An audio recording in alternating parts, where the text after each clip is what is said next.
And good morning. Hot takes Goodman and Haertl. Bruce, how are you today? A little worn out, but happily so. And good to see the Broncos get on to a kind of a different level of play last night. It was nice for them nice to see that after 4 weeks. So good. Plenty to talk about today. There is. And let's really cut to the chase. The biggest story, obviously, today. You have the floor for 90 seconds.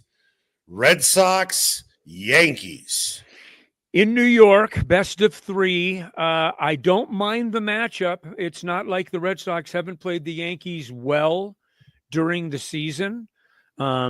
This is a Red Sox team that has accomplished far more than I thought they would, especially when they made the trade with Devers early in the season. They stuck to their young core. So why not? Hey, look, if you can win the first game in a best-of-3 series, anything can happen. And the matchup that they've got going today is not a bad one. Postseason baseball, Eric. Postseason baseball. You and I have talked about it a lot over the years. There's a great energy and excitement and anticipation for playoff baseball. Real quick, I know you are not someone who cusses very often, if at all. This is a podcast. I'm going to say 2 words. Say whatever you would like, however you would like to say it. Then let's move on. Bucky Dent. Yeah, I'm not. Well, what do they say? What do they say in Boston? What do they say in Boston about Bucky Dent? Well, go ahead, do it. No, I just friggin'. By the way, real quick, Rockies note, because we're not going to get into it today. No joke. Look for the name Thad Levine to potentially be the new guy running the show. Okay. Thad Levine is the name to pay attention to. Yeah, I'm not saying he is going to be the guy. What I am saying is, through multiple sources, that the Rockies have interest in him. He was with the organization 20 plus years ago. Right.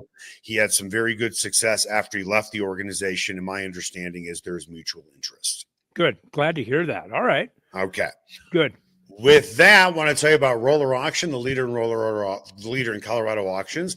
For over 45 years, on Thursday, the Larkspur Outlet is having an auction for fencing, decking, bathroom, kitchen, and laundry room accessories, as well as lighting fixtures, contractor tools, and more. Online bidding has started at rollerauction.com.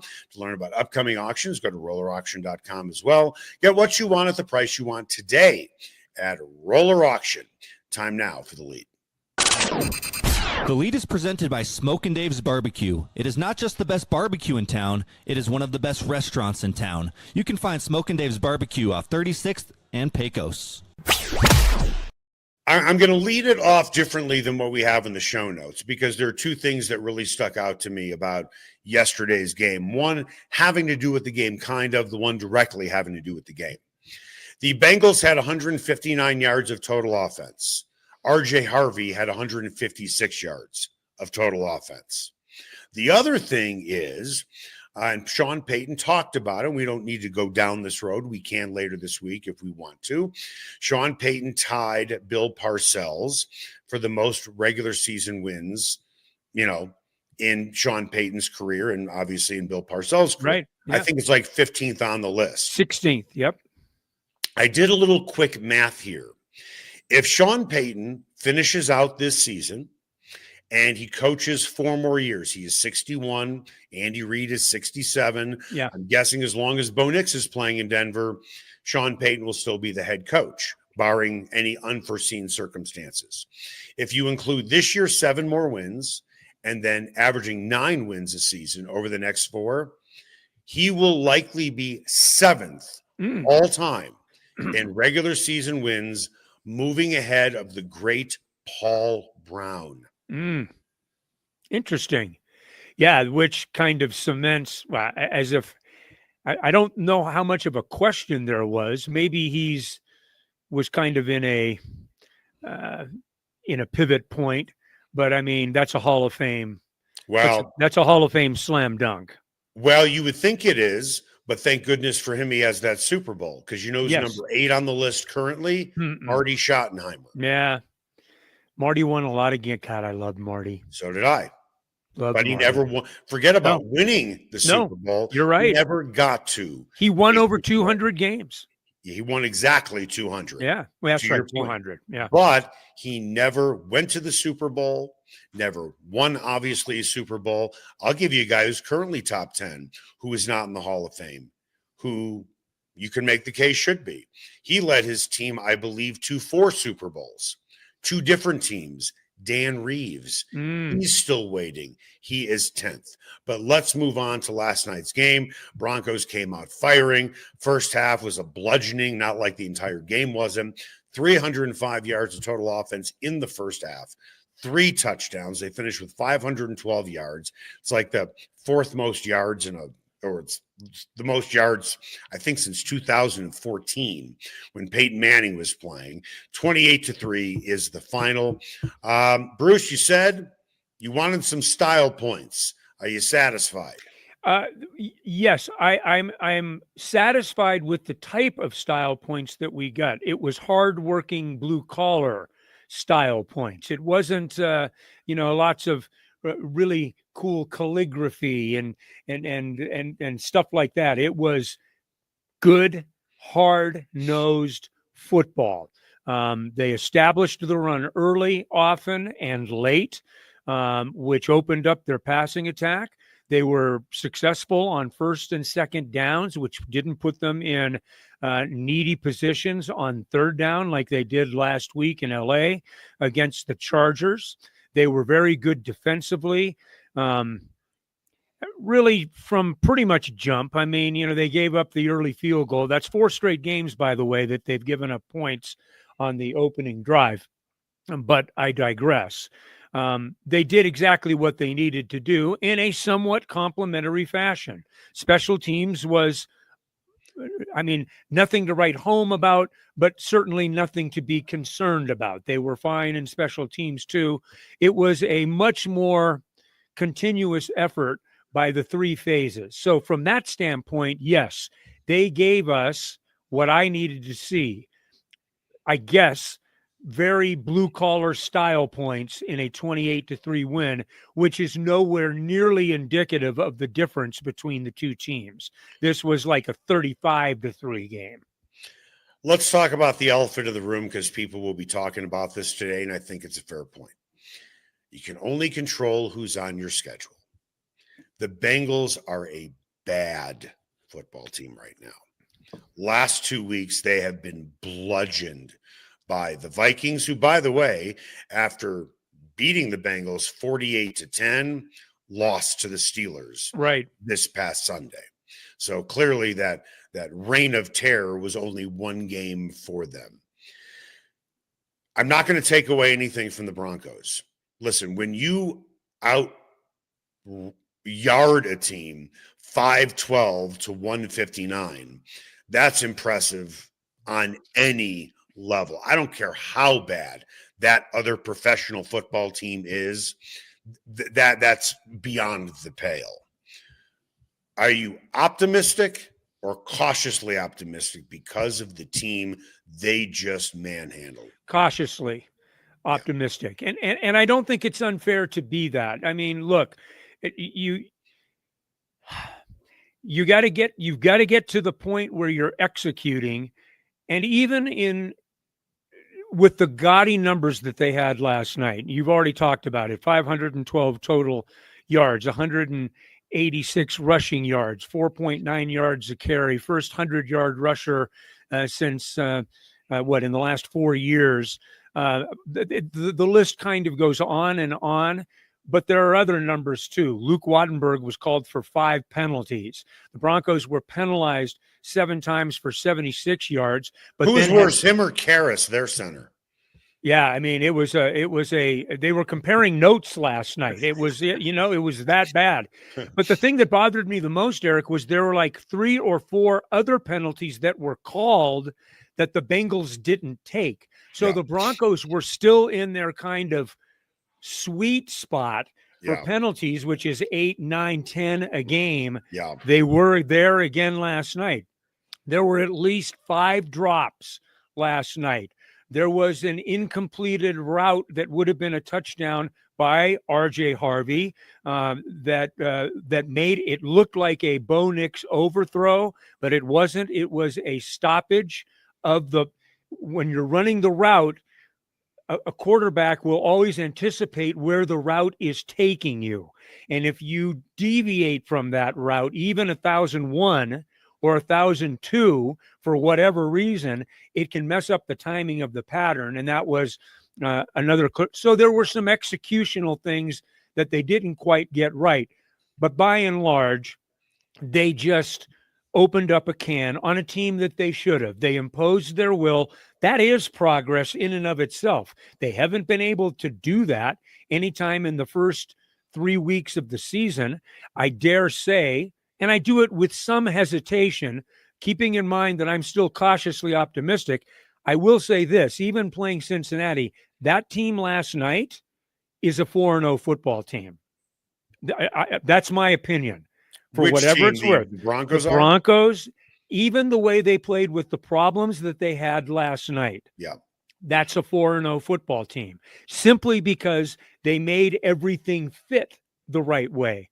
Yes, Cincinnati was more than a willing visitor to do that with. Sometimes in life, when you anticipate bad things happening, it kind of goes in slow motion. Mm. And when I'm watching Bo Nix roll right inside the 5-yard line, I'm thinking, where in the world is he going to throw this ball? And where are you going? You're going into a tight space, and you've only got tight spaces to throw it to. Right. So the point I'm trying to make is, when you play a team like the Bengals that killed themselves with penalties, they don't have much of a quarterback. Their defense is terrible, right? All of that said, you have as much margin for error as you would like against a team like that. When you play a better team, you can't throw that interception. No. You can't make that decision. Okay. You can't take those type of penalties. So it is what it is. They won the game. It was impressive against a bad team. Let's just be honest about it. So, we referred to this game as a get right game. They got right. What's next? A prove it game. Yeah. So now we're throwing titles on games during the regular season. They got their get right game. And now they have to, and this sport probably as well as I do. It's like in drag racing, funny car, pro stock, top fuel. Right. If you're going to break a record, the terminology is you have to back it up. If you break the record at 300 miles an hour, top fuel, you got to go over 300 to say you have the record. For the Broncos going into Philadelphia, and we have plenty of time to talk about that, now they're facing, for lack of a better phrase, a real team. Mm-hmm. Okay. A real team that, by the way, there is some chaos going on in the Eagles organization, because the top 2 wide receivers are pretty pissed off at Jalen Hurts that they are not getting the ball enough. With that, is Nix fixed, at least for one game? And what makes you think this is going to continue? Well, I mean, yeah. I mean, we'll use the term get right. I thought Bo Nix got right last night. And it was a good game plan. It was a well-executed game plan. Besides the third play of the game where they had to call a timeout because the play clock was running down again. Yeah, I mean, like I said, I mean, there are imperfections. I mean, you can get away with that against the Cincinnati Bengals. Yeah. You can't give away possessions against teams like the Chiefs or the Packers coming up or the Chargers again. Yeah. Or the Eagles this upcoming Sunday. But I think it was a necessary step to get to the point where they can play those teams. I think I think the level of confidence that you gain, even at the professional level, and people, they're not automatons, they're human beings, and they need these types of touchstones, these types of games where what they work on works for them, right? I mean, you don't want to have to be dealing with failure in execution all the time. Sometimes you want to be learning from a really convincing win, which is what they had last night. So, a good kind of win to have at the quarter pole, right? Game 4. I'm sure Sean will talk about it today in his Zoom call. They learned about who they are. I think that they are better for it, but they still have to improve. And that's not putting. I'm not trying to put a wet blanket on anything. I'm trying to, by their own measure and their own description and their own standard that they have put on themselves. Sean has called it a Super Bowl ready football team. Other guys in that locker room are talking about this in terms of a playoff football team. So I'm using their own set of standards. It was a good step to take, but they're not there yet. By the way, you were at the game, is that right? Yes. Okay. So I'm watching the broadcast. Aikman might have pointed out at least 2 to 4 times completions by Bo Nix, totally missing guys even further downfield. Mm-hmm. And I'm like, Bo, you got to see those. If you want to be a top 5 quarterback in the next 2 years, yes, you always take a profit. I get that. But you had a chance to rob the bank a couple of times. Now, I'm going to ask you, and it's not about let's be fair about this, but I'm curious to know your opinion. You know me being a relatively cynical guy, where I'm going to be going with this answer to the question I'm about to ask you. The Broncos under Sean Payton since last year have beaten only 2 teams with winning records. That's their bugaboo, playing good teams and winning. Kind of a problem, especially if you're going to get to the playoffs, because I don't know of too many losing teams that make the playoffs. Mm-hmm. Last night it became 3. The Broncos have beaten 3 teams with winning records because the Bengals were 2-1. Do the Bengals really count knowing that the trap door has opened? It's a technicality. Yeah. Technically, it is correct in the moment. Yeah. But we all know that the Bengals are not making the playoffs. Yeah. I mean, I guess technically the metric would indicate it was a winning team. So, all right. I mean, if you're going to be true to your school in that regard, fine. But no, I don't think that if you don't beat that team the way that you beat them last night, then the conversation is much different. I mean, Right. they could have won that game. They could have won that game 31-3 and not have played as well as they did last night. 28-3. To me, was not indicative of the difference between the two teams. But the reason they only had 28 is because of some of the things that we're talking about, some of the things that are continuing to hold them back. Third quarter, it was like, right. Where was the team from the first half? Eric, penalties, not being able to move the ball, three and outs. I mean, listen, you're entitled to a bad quarter, especially when you already have 21 points in the bank and you're playing a bad team. They had in the second quarter a period of time where 22 of the 25 plays that were snapped were the Broncos offense. The Broncos ran 22 plays to the 3 of the Cincinnati Bengals for 233 yards. The first one ended in the interception in the end zone. The second one was a touchdown drive. But they had 22 of 25 plays they ran.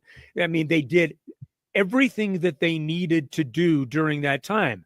That's what they weren't doing in the third quarter. They were getting multiple penalties. They were backing themselves up. They were back behind the sticks. That's something or other that they hadn't done in the first half. And it's generally something in the game that they didn't do a lot of, but they did it enough to bog down in that third quarter. But, the thing was that I did like, and it wasn't like that this thing was ever in doubt, but when they needed a finishing touch, they were able to provide it. And that's what this team had missed in the previous 2 weeks. Now, this wasn't a one-score game, but they were still able to close with a little bit of a flurry, and I thought that was positive too. Broncos will be giving out their game balls today. If Sean Payton could only give a game ball to either J.K. Dobbins or RJ Harvey, who should get it? That's next. Spice up your next night out at Nola Jane and Lodo. Authentic Cajun cuisine like andouille sausage gumbo with dirty rice, crawfish etouffee, as well as 6 different po' boys like soft-shell crab and shrimp. Come in before or after a game at Ball Arena. Host a party or party on their rooftop deck overlooking Market Street during happy hour from 11 a.m. to 5. Plus, Nola Jane caters, delivers, and the kitchen is open late night. Make Nola Jane your new favorite spot to eat, drink, and party like it's Mardi Gras. Sasquatch and Wildcard Casinos in Blackhawk have another incredible promotion. They'll be giving away a Ford Maverick Tremor truck or over $25,000 in cash the weekend of October 24th. Daily cash drawings are every 45 minutes between 10 a.m. and midnight. Players can earn daily entries with every locked-up jackpot or by redeeming players' points on their players' cards. Sasquatch and Wildcard Casinos, loose slots, phenomenal promotions, great food, and a family-owned casino that treats you like family. Everyone has their favorite sports bar. Mine, the Sportsbook Bar and Grill in Highlands Ranch in the DTC. Both locations are everything a sports bar should be. An upscale menu with 12 different burgers, outstanding wings, and my favorite, the Philly cheesesteak egg rolls. They've got every game on the NFL Sunday Ticket, MLB Extra Innings, NHL Center Ice, NBA League Pass, plus soccer, rugby, and UFC. Sportsbook is a hangout bar or great for private parties. The Sportsbook Bar and Grill in Highlands Ranch, the DTC, and coming soon to Parker. They are the sports bar. Ferguson's Heating and Cooling is the best in Denver, and their customers agree. Ferguson's has 165 5-star Google reviews, and here's one from Betsy. Highly professional, prompt, and honest. I switched to Ferguson's when I became aware my former company was trying to sell me a whole new system I didn't need. Ferguson's is an honest, working, family-owned business that'll give you a fair price, the highest quality parts and equipment, and they always show up on time. You can trust the Ferguson family like you trust your own family. Go to fergusonsheatingandcooling.com. Everyone has their favorite barbecue spot. Mine, Smokin' Dave's Barbecue and Brew. My favorites, slowly smoked ribs, smoked corned beef Reuben, smoked meatloaf with a portobello balsamic cream sauce. Don't forget about Smokin' Dave's 16-hour smoked brisket and pork with one of their 4 homemade barbecue sauces. Great sides, you bet. Barbecue beans made with pork and brisket and their southern corn bake. Man, you got to try it. Plus, they have amazing non-barbecue entrees on the menu. Go where I go, Smokin' Dave's Barbecue and Brew in North Denver. Ever wondered where city and county fleet vehicles go when they retire? Now's your chance to find out and score big. Imagine driving away with a great deal on a reliable vehicle. For over 45 years, Roller Auction has been the trusted source for government fleet vehicles and equipment. Trucks, SUVs, sedans, and more, all selling to the highest bidder. Don't miss out. Visit roller.bid/hot takes to get auction updates today. Your next vehicle could be just a click away. And I'm sitting back down. How do you like it? Good. You gotta love live podcasts. Timing is everything. Time now for What's Trending. What's Trending is presented by Nola Jane in the heart of Lodo. No one does Cajun cuisine better than Nola Jane. Go see why their award-winning menu is the best in town. J.K. Dobbins became the first Broncos running back in 38 games under Sean Payton to rush for over 100 yards. So you got to pick one, Bruce. Both are important, though. Which is more significant? Dobbins getting over 100 yards or averaging 6 yards a carry? More significant. That is a tough one. It really is. If it wasn't 38 games and dating back to 2002, that's an easy answer. Yeah. But I think there is a significance to rushing for 100 yards, considering it hasn't been done in a long time. But I think the evolution and the growth of RJ Harvey is pretty important at this particular point. They used him a little bit more freely in the run game. He is certainly going to be an asset out of the backfield. We're seeing him now in much more sophisticated routes down the field. He has been an important player so far in. But what about Dobbins? Teams. What about the question about Dobbins? I loved Dobbins carried the ball 16 times. He carried it at one point 7 straight times in a drive. Yep. And talked about it afterwards to us that, hey, that Sean Payton is figuring out how to use me. I'm a guy that gets better with every carry. Who doesn't say that? Yeah, but boy, you got to go out and do it, right? And he did do it on that drive. I will say that. Yeah. You got to have that lead guy, and I think that they have that. But I love what you get from the diversity and the versatility of what RJ Harvey brings to the. He really does. He brings a lot of very intriguing possibilities. It's pretty hard to separate. I guess I would probably give the game ball last night to Dobbins, but I love the steps forward that we're seeing from RJ Harvey and how he is going to be used. Right. I would give it to Harvey, 150 plus yards of total offense. Well, total yards. Total yards. I meant, Total yards, 58 yards and, kickoff returns as well. Yeah. The one thing that Sean Payton changed game 4 is that he's giving each guy, they're alternating in theory series now to get each guy going instead of, all of these sub packages and packages and things like that. I think this is a smart move. Yeah. Look at what his protege is doing in Detroit. I understand there is a difference between Jamar Gibbs and David Montgomery, but that's what Dan Campbell does. He doesn't substitute them during a series. He gives each guy a run. Now, some guy might get, 2 series in a row, but at the end of the day, he's not bringing them in and out. And maybe that is the code that has been cracked. That's well said. And I think that there's merit to that. I do. I think that the way that Sean Payton continues to, for the third straight game, they were pretty even though Nix threw 42 times last night, Yep. but they ran it like 36 times. I mean, so their run pass balance was really good for a third straight game. Right. So you're seeing, I think that you're seeing philosophically, schematically, what Sean Payton wants to be like. Right. And so that's a good thing. He's got the people to do it with. That's a good thing. I thought the offensive line did their thing last night, wore them down, imposed their will. Those are all really good things. You're going to have to be able to run the ball against good football teams. I mean, they needed to run the ball last night against a bad football team.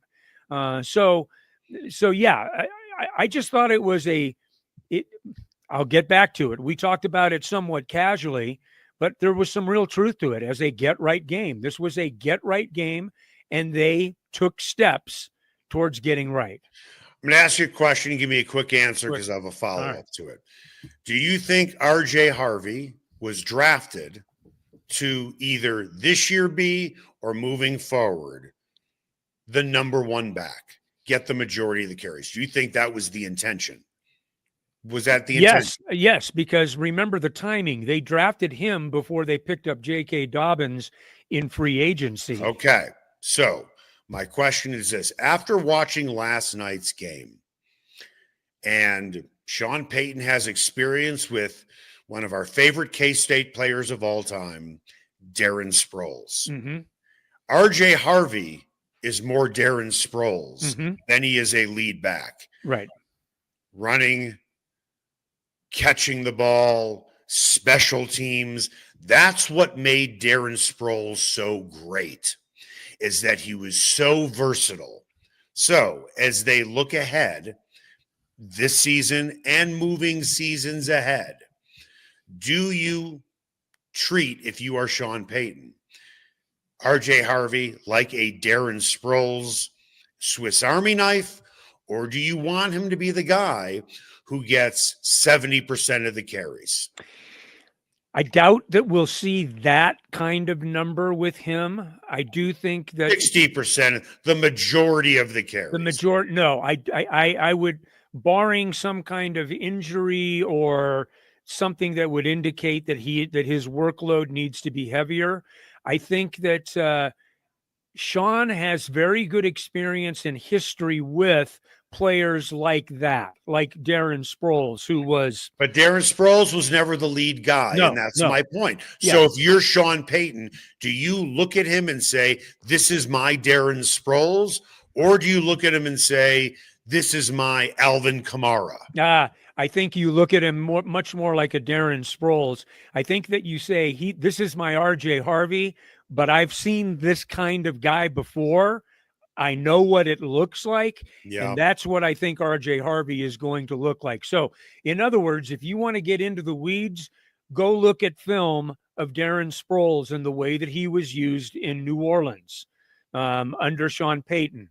And I think that you'll get a fairly good understanding of what the vision will be, at least in the here and the now, for RJ Harvey. I think it's exciting.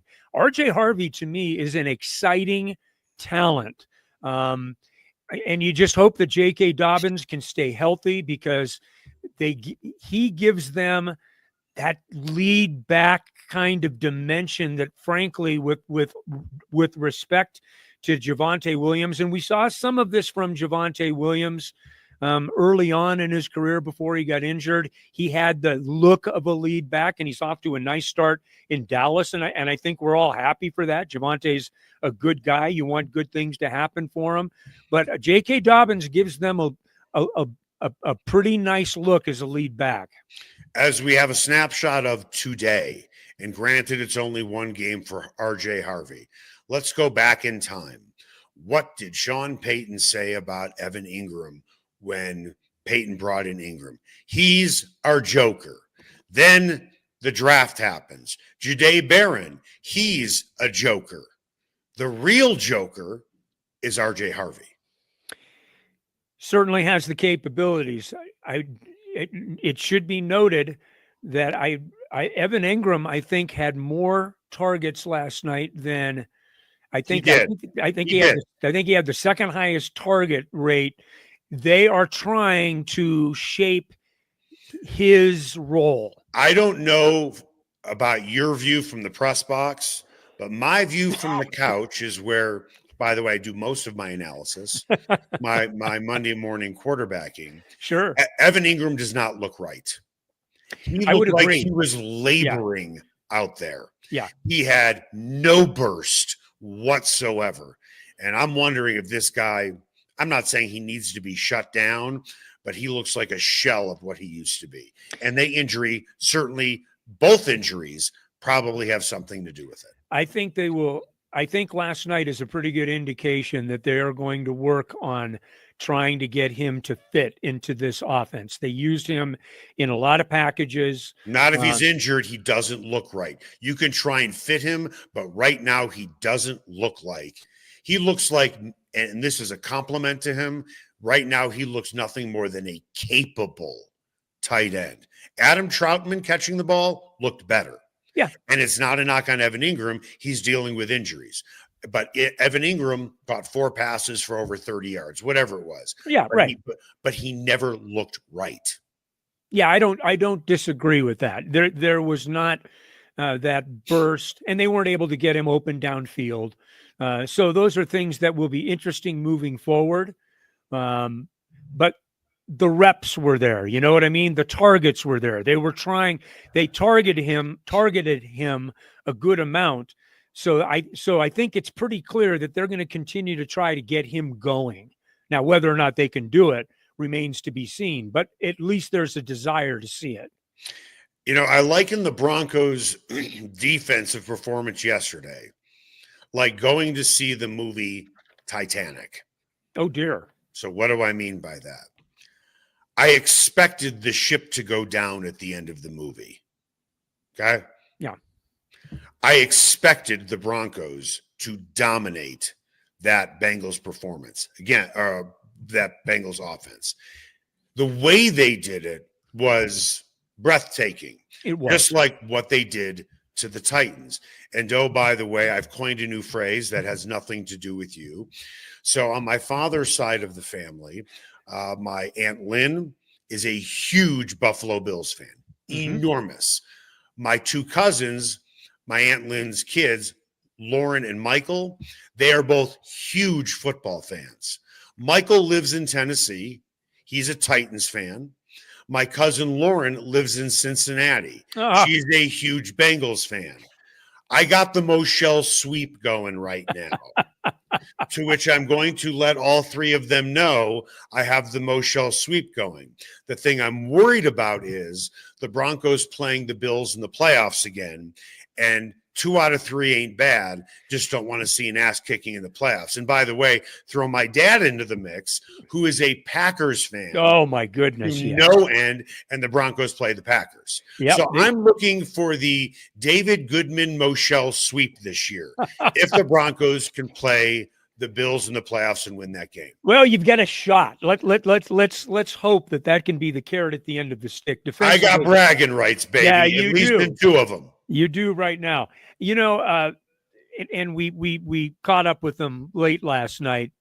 Pat Surtain you used the term breathtaking. Pat Surtain was breathtaking last night.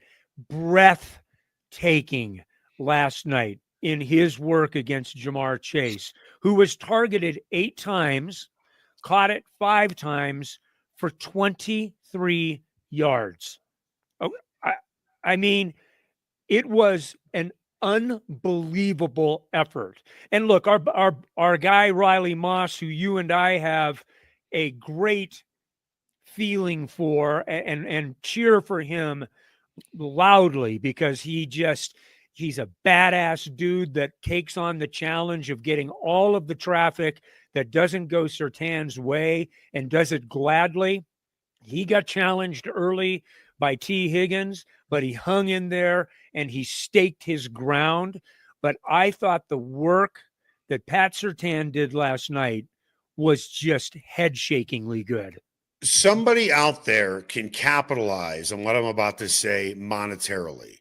I don't have the energy or the time to do what I'm about to say. Although when it comes to making money, generally speaking, I'll try and find the time. If somebody wants to put this together, feel free to take this idea. You don't have to give me credit for it, although I'm saying this for the record.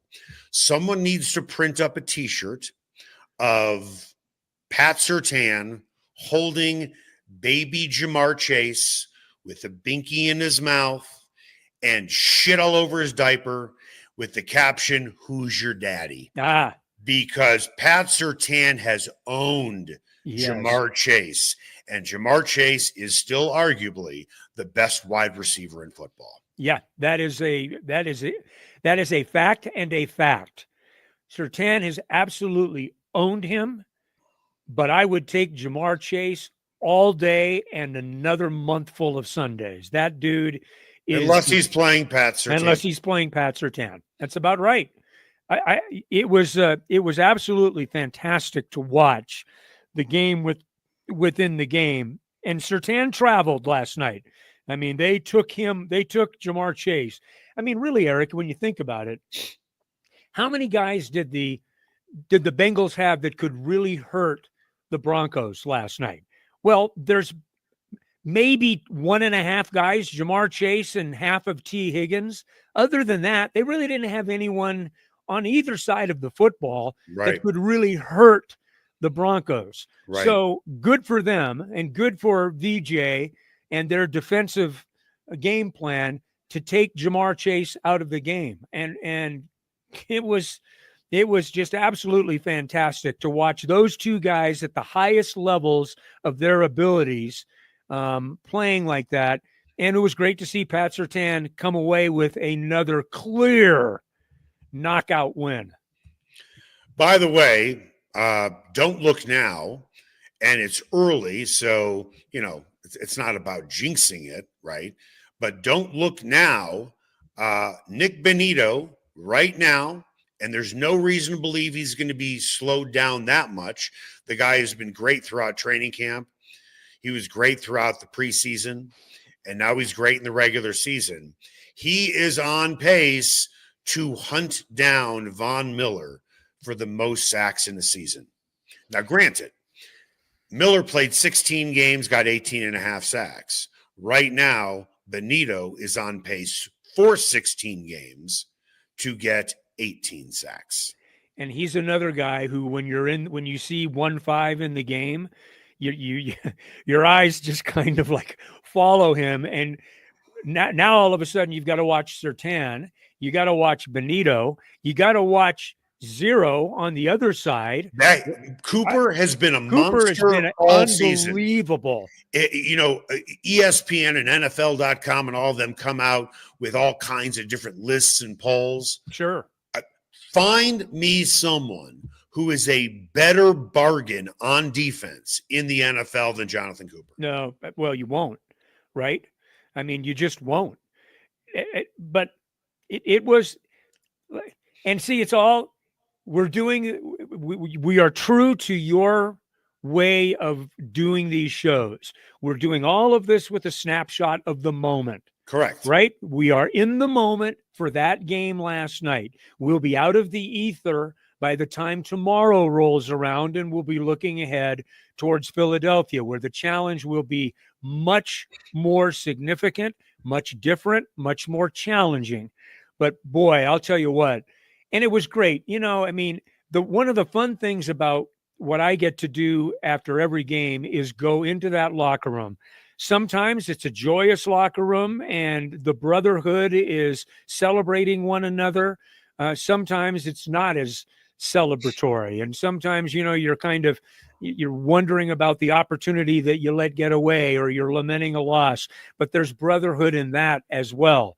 But the brotherhood between Jonathon Cooper and Nick Bonitto is just next level stuff, man. The love that they have for one another and the way that they support one another is just what it's all about. It's fantastic. I'm going to ask you a question, and we're going to end the show on your answer. All right. You can only give a yes or no. That's it. No explanation. The next words I want to hear out of your mouth are either yes or no, no explanation. And maybe later this week, we'll dive into your yes or no. All right, let's go. Right now, Nick Bonitto is on pace for 18 sacks through 16 games. Von Miller has the record at 18.5 through 16 games. Bonitto, barring injury, will play 17 games. If he gets 19 sacks through 17 games, meaning in his final game, he's sitting at 18 going in and gets one more because of the extra game. Is that the legitimate Broncos record? Yes or no? Yes. Make it the best possible day you can.